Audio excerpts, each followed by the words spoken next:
Shocking.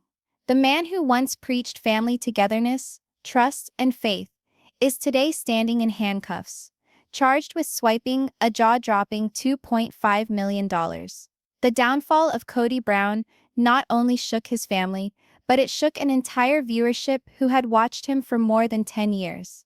Millions of viewers had watched Sister Wives for years, to watch Kody portray himself as the tough, stubborn patriarch who professed to have only one duty: to maintain his family. He preached about loyalty, honesty, and sacrifice. But now that same man was being hauled into the limelight for the worst possible reason: theft, fraud, and betrayal. This wasn't another jealousy, favoritism, or broken trust argument. No, this was criminal. This was real. It all started quietly months before. Detectives had begun following suspicious financial transactions linked to Kody's name. Small things at first. A few mismatched income deposits that didn't make sense. Accounts in odd names opened up. Property titles transferring back and forth without apparent reason. On the surface, it could have appeared like sloppy finances, something many of the reality stars have to work with. But the further detectives dug, the more convoluted the trail grew. Hidden accounts surfaced, accounts heaped with thousands, sometimes hundreds of thousands, all funneled through shell corporations no one had ever heard of. Envelopes full of cash, described by insiders, were being transported in the middle of the night. Withdrawals so big that they triggered automatic alarms at banks. Millions not his own, quietly disappearing into a dark system he had created. And behind each number, behind each missing dollar, stood one name: Kody Brown. Lawmen constructed their case delicately. They did not want to get it wrong. This was not some rural con. This was tens of millions of dollars vanishing, and if their proof was erroneous, they knew Kody's attorneys and his television show celebrity would decimate their reputation. So they waited. They monitored. They followed every step. Then, at last, they had enough. Early morning was when the quiet of Kody's house was interrupted. With the break of dawn, blue and red lights shone outside the windows. Police cars surround his house, blocking all the exits. Robyn was awakened from sleep, and ran to the window and stood there in horror. The children hugged her legs, bewildered, scared, saying, "What's going on, Mom?" The front door burst with sound. Officers rushed in, their voices ringing through the halls. "Police, search warrant." Kody materialized at the top of the stairs, his face white, but his eyes stubborn. He voiced himself loudly, refusing to let them have their way. But the officers didn't hold back. Guns raised, orders bellowed, they pushed him down the stairs and onto the ground. The man who had once stood so proudly on national TV, flanked by his wives and children, was now lying face down, hands cuffed behind his back, as chilly metal clasps clicked into place around his wrists. Robyn screamed. The children wept. Kody stared at her with wide, frightened eyes, as though silently pleading for assistance. But she was helpless. The neighbors congregate outside, hushed, filming on their phones. In minutes, the video appears online. Kody Brown arrested for $2.5 million theft. From reality TV star to offender. Kody's dramatic fall. The Sister Wives scandal nobody expected. The internet went crazy like wildfire. Hashtags topped the world trends. His fans were in shock. Some were outraged, declaring that he had betrayed the trust of all those who had supported his family's cause. Others were not surprised at all, stating that they had known this all along, that greed had been lying beneath the surface all along. On Twitter, one of them said, "He preached honesty and faith for years, and now we learn he's a thief." Unreal. Another person mocked him by saying, "Guess family unity doesn't pay the bills, huh, Kody?" Within hours, the news channels were reporting it. Top headlines scrolled across every television screen: CNN, Fox, TMZ, even foreign media. Everybody needed the story. Everybody needed to know how the man who amassed millions off of reality TV could still jeopardize it all for money he didn't deserve. Meanwhile, within the house, the devastation was tragic. Officers combed room by room, smashing into closets, yanking open drawers, ransacking computers and phones. Robyn's cries filled the air as she wrapped her children in her arms, holding back as strangers destroyed her home in their hunt for evidence. One of the officers read Kody his rights slowly and sternly. You have the right to remain silent. Anything you say can and will be used against you in a court of law. Kody's face contorted with rage and desperation. This is a mistake, he yelled. You don't know what you're doing. I'm innocent. His voice broke, not with confidence, but with fear. But the officers didn't bat an eye. They had evidence. They had witnesses. They had months of following his every step. As Kody was walked out the front door in handcuffs, cameras snapped from all directions. Reporters yelled questions. Did you take the money, Kody? Where is the $2.5 million? Do your wives know? He attempted to hold his head high, but the heaviness of the cuffs, the blinding lights, and the constant stares reduced him to being smaller than he had ever been before. And yet this was only the start, because although the arrest stunned the world, the real tempest was brewing within the courtroom. That was where his empire would disintegrate. That was where all his secrets would be revealed. The hearing day finally came, and the energy outside the courthouse was electric. News trucks filled the streets, their satellite dishes peering up at the clouds. Reporters gripped microphones, poised to provide live reports. Fans, critics, and curious spectators stood together, with signs reading, "Justice for the wives and lock him up." Others carried posters in Kody's defense, claiming he's innocent. The world had brought the courthouse into a theater, and Kody Brown was the lead actor in a far darker drama than reality TV had ever written. When the armored car arrived, the crowd pushed forward, bulging against police barricades. The rear doors opened and here he was, Kody Brown, wrists shackled, his once golden ringlets disheveled, his complexion pallid. His glance went from left to right, seeking support but discovering only cameras flashing like lightning. Reporters yelled, "Kody, do you confess to the theft? Kody, what about the $2.5 million? Are your wives testifying against you?" He said nothing. His mouth made a thin line, his jaw clenched. For the first time, the self-assured chest-thrusting father of sister wives appeared little, fragile, and defeated. Within the courthouse, the air was thick with tension. The gallery was packed into every available seat. Reporters propped laptops on their knees, fingers moving quickly, as they were ready to tweet all of the details. Friends chattered in low tones, and the wives Mary, Janelle, Christine, and Robyn sat separated in different rows, no longer together.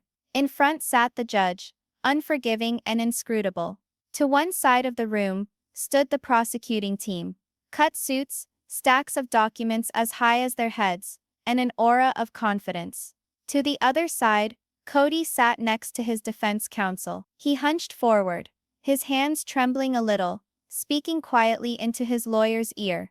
The judge's gavel came down. Court is now in session. The prosecutor stood up first. His voice boomed out sharp and authoritative.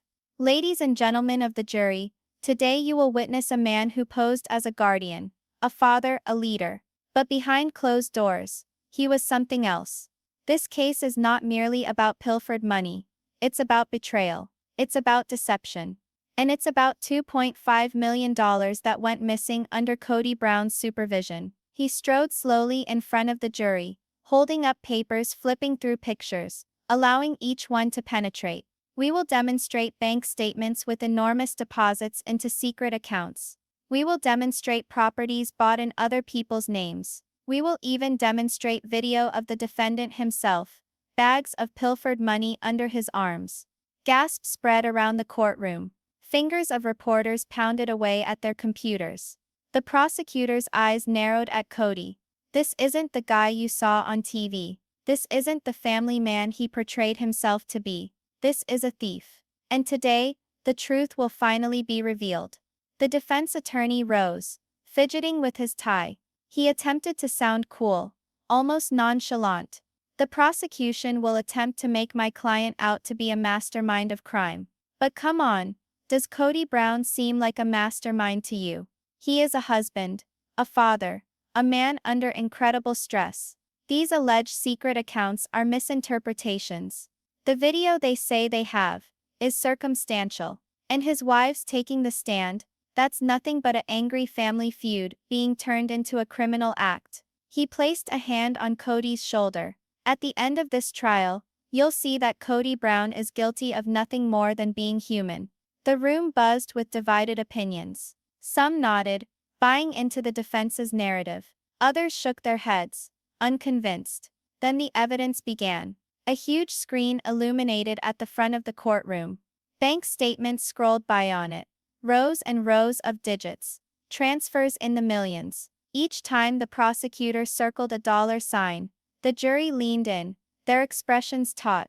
Then images appeared of a storage unit, filled with bags full of cash. The prosecution outlined how investigators had tracked the rental contract back to Kody through an alias.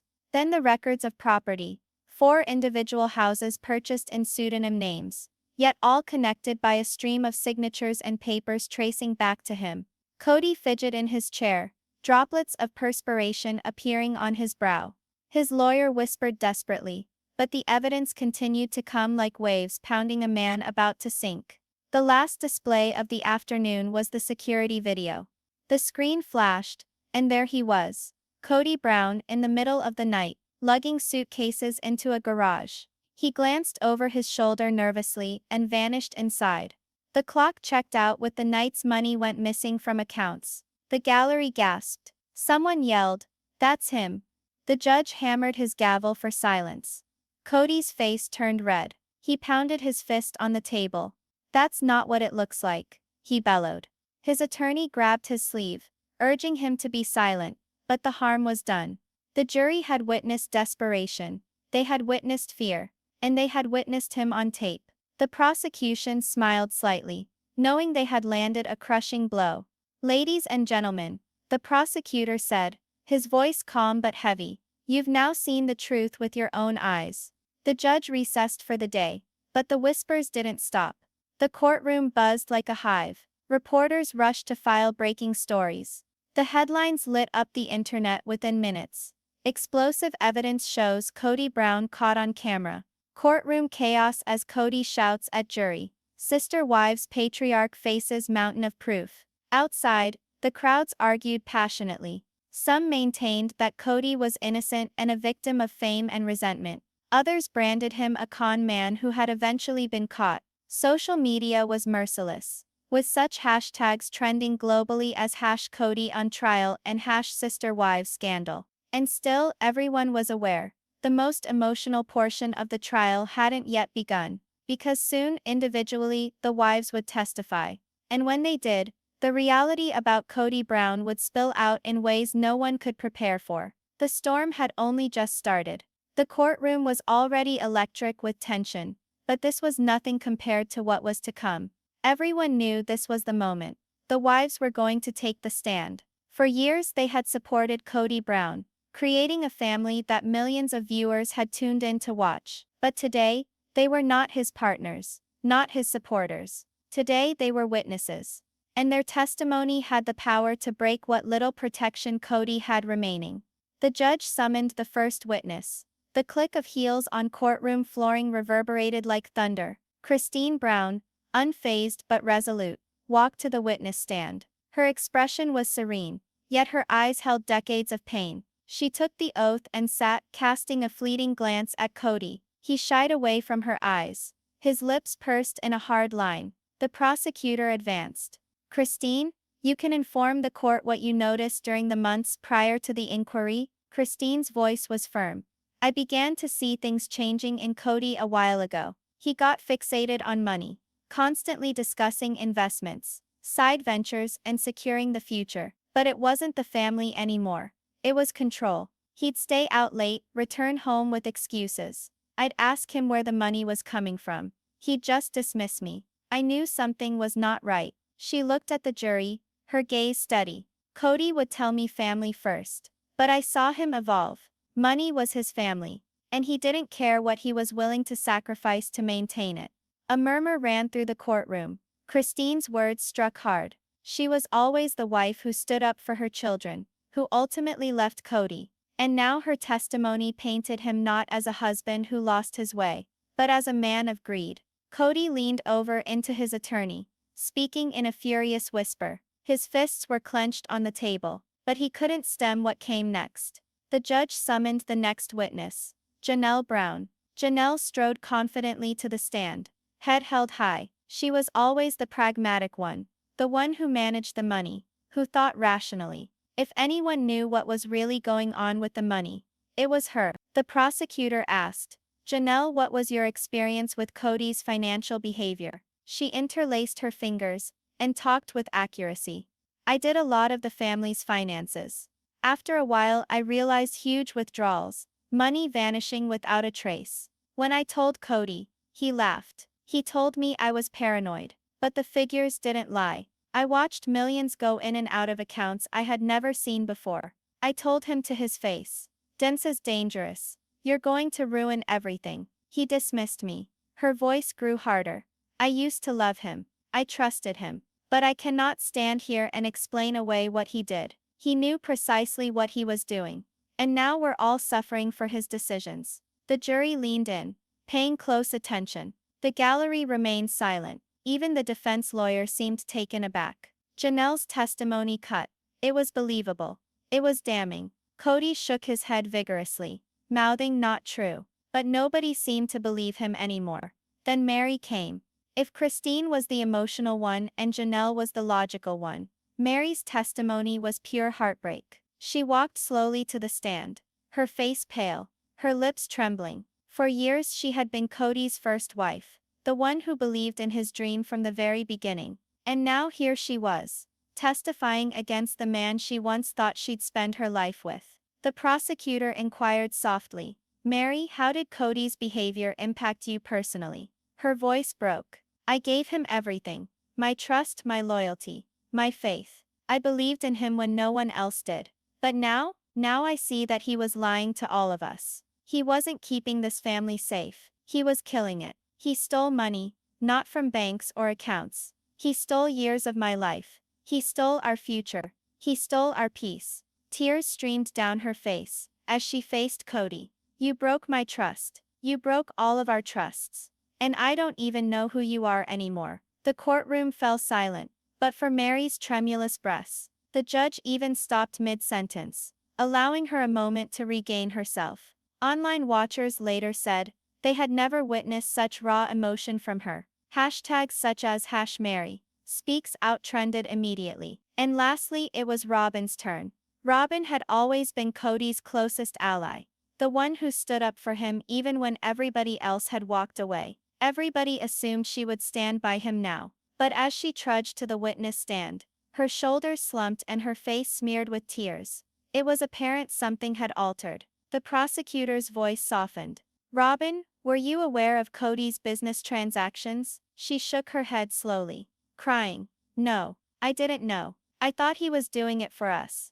I thought all that he did was for the family. He said not to ask questions, that he had it in hand. I believed him. I stood up for him to everyone. And then I discovered that everything was a lie." She disintegrated totally, burying her face in her hands. The courtroom was taken aback. Even Christine and Janelle, who had wrestled with her for years, looked at her sympathetically. In tears, Robyn went on, "I would never have stood by him if I knew. I never wanted to be a part of this. He convinced me. And now my children are going to grow up with their daddy in prison." Kody's face contorted in anguish. For the first time, he was broken. Not mad, not rebellious, but completely shattered. The one person he believed would stand up for him had turned against him. The prosecutor let the silence linger before addressing the jury. "You've now heard it from the people who knew him best. His own wives, the people closest to him. They saw the obsession, they saw the lies, and they saw the betrayal. The impact was undeniable. Christine's disappointment, Janelle's logic, Mary's heartbreak, Robyn's tears together. They painted a picture of a man who had lost everything to greed." Outside the courthouse, the testimonies spread like wildfire. Clips of Christine saying money became his family went viral. Janelle's sharp words trended on Twitter. Mary's tearful confession played on news loops. And Robyn's breakdown was replayed millions of times. sparking debates across every social platform. For years, fans had argued about which wife suffered most. But now the world saw them united in pain, united against Kody. And for Kody Brown, the courtroom that had seemed a war was now a coffin, with every witness driving another nail into the lid. It wasn't about money anymore. It was about betrayal, and trust, and the breakup of a family the world had admired. And it was only going to get worse. Because after this, the prosecution would present the final devastating piece of evidence that no one, not even Kody, could dispute. The air within the courtroom was dense enough. You could feel it weighing on your shoulders. Everyone was aware that the wives' testimonies already had shaken Kody's defense to its foundation. But the prosecution had promised one last piece of evidence, something so potent, it would seal his destiny. The crowd leaned forward in anticipation. The jury shifted uncomfortably in their seats, waiting. Even the judge adjusted his glasses, as if preparing for something monumental. The prosecutor walked slowly to the center of the room, holding a small remote in his hand. He paused, letting the silence stretch like a rubber band pulled too tight. Then, in a voice that carried through the entire courtroom, he declared, "Ladies and gentlemen, you have heard the testimony. You have witnessed the documents. But now you will witness the defendant himself, caught in the act." The gallery fell silent, the lights lowered, and the enormous screen in front of the courtroom hummed to life. Static. Then, all at once, the grainy but unmistakable video appeared. There he was, Kody Brown. The timestamp in the corner coincided with the very same nights that fortunes of money had disappeared. On screen, Kody was seen looking worriedly over his shoulder before struggling to pull two enormous duffel bags out of the trunk of his SUV. He stumbled a bit under their weight as he pulled them into a garage. The prosecutor paused the frame. Kody's face, in plain sight, was staring back at everyone in the courtroom. Gasps came. The gallery came alive with whispers. One reporter in the back yelled, "Oh my God, it's him!" Kody's defense lawyer sprang to his feet. "Objection, Your Honor. This video is misleading." But the judge shot him down.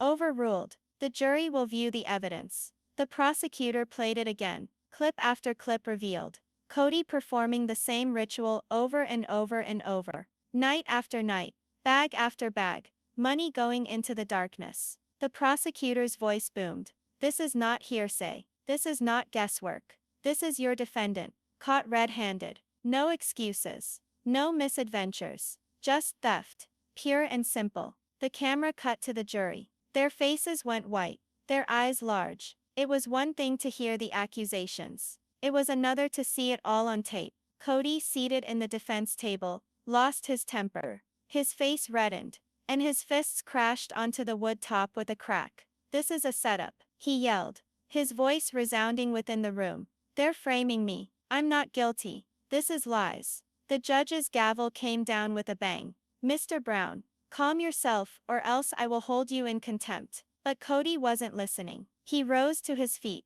his chair scraping back, as guards moved rapidly closer. His voice broke, desperation radiating in each word. "This is fake. Do you hear me? Fake. They want to destroy me. To destroy my family." The courtroom erupted into chaos. Journalists sprang to their feet, furiously writing. Onlookers gasped and grumbled. The judge ordered order, banging the gavel repeatedly until quiet came reluctantly back. Kody returned to his seat, panting hard, sweat dripping from his face. His attorney rushed to whisper him down, but it was too late. The jury had witnessed not only the proof, but the desperation, the fury, the fissures in Kody's facade. The prosecutor allowed the silence to hang there for a moment before continuing. His words slow and measured. "You have now witnessed the truth. Not gossip, not speculation. The truth. This man held stolen cash in his own hand, believing no one was observing. But we were observing. And now the entire world is observing." The effect was shattering. The wives seated in the gallery all responded in their own manner. Christine shook her head slowly, grim confirmation of what she had suspected for so long. Janelle sat rigid, lips clenched together, as if each of the numbers she had cautioned him about was flickering into her mind again. Mary covered her face, silent tears streaming down her cheeks, and Robyn, also overcome early, cried openly again, muttering softly to herself. Why Kody? Why? The jury was sent out for a brief recess. But the gallery did not stir. They argued, whispered, and wept as the video ran over and over in their heads. The courthouse was abuzz with the hum of incredulity. Outside, the world erupted. All the news channels switched to live feeds. Shocking video evidence reveals Kody Brown caught with stolen money. Kody loses his temper in courtroom meltdown. From reality TV to reality crime. The fall of Kody Brown. Kody's furious rant was posted in clips that went viral on Twitter and TikTok. His slamming fist on the table was memified. His pleads of "this is fake" were auto-tuned into tunes. In one night, he was no longer a defendant. He was a spectacle. But within the courtroom, there was nothing amusing about it. The prosecution had struck the final blow, and Kody's defense had begun to crumble like sand. When court reconvened, Kody's attorney attempted to mend the damage. His voice trembled as he spoke to the jury. This video is out of context. We don't know what was inside those bags. We don't know if the money was even legitimate. My client was just moving possessions, not committing a crime. The prosecutor fired back in a flash. Moving things. Millions of dollars go missing. And we're to think it's a coincidence that he had duffel bags in the middle of the night, stashing them in a hidden garage. Members of the jury, don't be naive. You saw the video, you understand the reality. The defense attorney's shoulders dropped. He knew it, everyone knew it. The evidence was irrefutable. Kody sat quietly now, his previous fury spent. His eyes had a hollowed-out look, his face loose. For the first time since the trial started, he seemed defeated. The judge released the jury for the day. As they left, some did not even glance Kody's way. Others shot him hard, brief glances. The implication was obvious. His opportunity to walk out free was fading. The courtroom drained slowly, filled with the hum of voices. Reporters scurried out, anxious to bring the breaking news to the world. The wives filed out quietly, each burdened with varying weights of sorrow. And Kody was left standing for a moment, surrounded by guards, looking blankly at the table before him. His empire was destroyed in a heartbeat. His reputation was ruined. And now, in front of the world, all that was left was the verdict. The last installment of his fall was due to appear imminently. The fifth day of deliberations started off like any other, but tension in the courtroom was unlike ever experienced before. The gallery was filled to capacity. Family, media, interested onlookers, all leaning forward to see the final act in Kody Brown's demise. All seats were occupied. Even the aisles hummed with whispers, as if the walls themselves could feel history to be made. TV cameras from major networks aimed squarely at the heavy wooden doors, through which the jury would later come out. In the defense table, Kody was seated rigid, white, and glassy-eyed. He had not slept. The man who had initially walked into trial with brash confidence now appeared defeated by the evidence piling up against him. His golden locks, which had been styled with a sense of pride, were bedraggled and messy. His tie was awry. His attorney spoke in a hushed tone, but Kody hardly stirred, his eyes fixed on the vacant jury box. Across the room, the wives were silent. Christine held her hands so tightly her knuckles turned white. Janelle's jaw was set, her eyes flicking toward the ground. Mary sat stiffly, slowly breathing, as if waiting for the blow. And Robyn, eyes bloodshot, face pinched, held a tissue. She had knotted into a mess. The clock ticked noon. The bailiff's voice boomed across the room. All rise. The jury marched in, each step ringing out louder than the last. No papers, no documents, just the gravity of a decision that would alter everything. Kody gulped. The judge nodded. Members of the jury, have you arrived at a verdict? The foreperson, a middle-aged woman with unflinching eyes, stood up from her seat. Her tone was subdued, yet was laced with the authority of finality. We have your honor. The clerk moved out, taking the creased piece of paper. The judge unfolded it, read it in silence, then returned it to the foreperson for reading aloud. The whole courtroom leaned forward. The foreperson's voice rang out clear. On the charge of grand larceny, over $2.5 million, we the jury find the defendant, Kody Brown, guilty. The word lingered in the air like a gunshot. Gasps burst out in the gallery. Journalists rushed around, writing furiously, murmuring into microphones. Cameras popped. The wives sat transfixed in their chairs, each of them seized by the magnitude of the moment. Christine gasped hard, covering her mouth with shaking hands. Janelle's eyes welled up in tears, not of relief, but of confirmation. The horrible truth she had long suspected made final. Mary emitted a quiet sob, her shoulders trembling in spite of her efforts to keep calm. And Robyn, who once stood up for him the longest, collapsed totally, burying her face in her hands. Kody's body responded before his mind had time to react. His chair creaked back on its wheels, as he leaped up involuntarily, his face red and twisted with anger. No, no, this is not right. I'm innocent. Do you understand me? Innocent. He gestured in the direction of the jury, his finger quivering. You're all blind. You've been manipulated. This is a conspiracy. My family framed me. The media framed me. You'll regret this. The judge's gavel came down like thunder. Order. Order in this court. But Kody was descending into chaos, his words a blend of anger and pleading. This isn't justice. It's revenge. You don't know what you're doing. Bailiffs charged forward, holding him back as he struggled violently. His tie flailed back and forth, his face beet red, veins standing out on his temples. The audience gasped and grumbled, some even shouting insults back. The wives remained rigid, witnessing in real life the father of their children come apart. Lastly, after a violent struggle, Kody was pushed back into his chair, wrists cuffed. His chest rose and fell with each ragged breath, his eyes crazy and red. The judge leaned in, voice cold and hard. Mr. Brown, keep order here, or you will be removed at once. The courtroom fell silent once more, except for the quiet sobbing of Robyn. The judge went on. The defendant has been found guilty. Sentencing will be later. Court is adjourned. The gavel came down one last time, but the tale was hardly finished. The fallout inside. When the judge departed the bench, the wives sat frozen in their chairs. They had lived together once, under the same roof, survived chaos for years as a couple, but now sat apart by no fault of love or religion, but by crime and betrayal.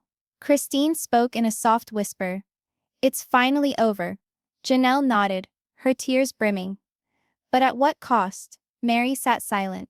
She simply gazed at Kody, as if she saw a stranger sitting in his space. Robyn trembled, whispering through her tears. I defended you, I protected you, and this is what you are. Kody, still bound, glared at them. His tone fell to a whisper, his voice almost inaudible. You'll all regret this, each and every one of you. The wives quaked at the venom in his words, more painful than the verdict itself, the world outside. When the courtroom doors finally swung open, the crowd outside erupted. Protesters, fans, critics, all collided in a storm of noise. Signs waved in the air. Justice for the wives, and Kody is guilty. Reporters shoved microphones toward anyone who would speak. The wives exited under heavy security. Flashes of cameras lit up the courthouse steps like a lightning storm. Christine, her face streaked with tears, spoke first. This is the hardest thing we've ever gone through. But justice had to be done. My children, our family, they deserve the truth. Janelle added firmly, this was never about revenge. It was about accountability. Millions were stolen, lives were shattered. He needed to answer for it. Mary, her voice shaking, whispered into the microphones, I wish it hadn't come to this. I wish the man we once knew was still here. But he isn't. And lastly, Robyn, only just able to meet the cameras, choked out, I defended him. I believed in him.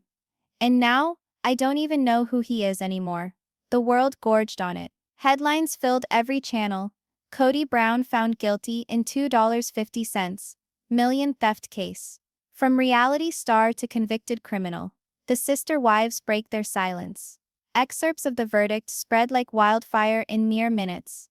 Twitter and Facebook erupted with comments, some gloating about justice, others lamenting the fall of a former star. Kody's final words back within the courthouse. As guards led him away in shackles, Kody attempted to salvage his reputation one last time. He faced the cameras, his voice gruff but determined. This isn't over. You think you've won, but you haven't. I'll prove my innocence. I'll come back stronger. His words rang hollow, however, consumed by the din of the crowd outside and the incessant click of cameras. For the first time, Kody Brown, the man who once held court, loyalty, and authority, was merely a prisoner, devoured by the judicial system he believed he could manipulate. Epilogue. The silence after the storm. As the courthouse cleared, an eerie silence remained. The wives went back to their individual lives, forever changed by what they had seen. The jury went home, weighed down by history, and the world waited for what came next. Kody's sentencing, would he be behind bars for years? Would appeals continue to stretch out the process? Nobody knew for certain, but one thing was certain: his empire was no more. The tale that had started with love, family, and adoration had reached a close in deceit, stealing, and humiliation. And even though the trial was finished, the reverberations of that last word, guilty, would remain with every person who heard it for the rest of their lives.